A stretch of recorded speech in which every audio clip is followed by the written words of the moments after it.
ಕಾಡಲ್ಲಿರಂತಹ biggest cat tiger, ವೇಗವಾದದ್ದು ಚಿರತೆ, ದೊಡ್ಡದಾದದ್ದು ಆನೆ. ಗಂಡು ಸಿಂಹ ಆಕ್ಚುಲಿ ಜಾಸ್ತಿ ಬೇಟೆನೆ ಆಡೋದಿಲ್ಲ.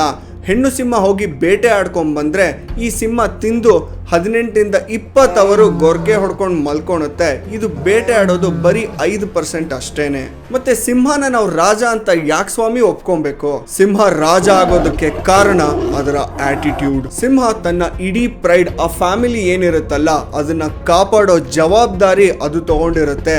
ಬೇರೆ ಯಾವುದೇ ಕಾಡು ಪ್ರಾಣಿಗಳನ್ನ ಹತ್ರ ಬರೋದಕ್ಕೂ ಬಿಡೋದಿಲ್ಲ. ಹಾಗೂ ಬೇರೆ ಪ್ರಾಣಿಗಳು ಅಥವಾ ಬೇರೆ ಗುಂಪಿನ ಸಿಂಹಗಳು ಯಾವ್ದಾದ್ರು ಅಟ್ಯಾಕ್ ಮಾಡಿದ್ರೆ ಈ ಗಂಡು ಸಿಂಹಗಳು ಮುಂದೆ ನಿಂತ್ಕೊಂಡು ಜಗಳ ಆಡುತ್ತೆ. ಸಿಂಹ ಒಂದು ಸಾರಿ ಗರ್ಜಿಸ್ತು ಅಂದ್ರೆ ಅದರ ಗರ್ಜನೆ ಮುಂದೆ ಬೇರೆ ಯಾವ ಪ್ರಾಣಿಗಳ ಗರ್ಜನೆ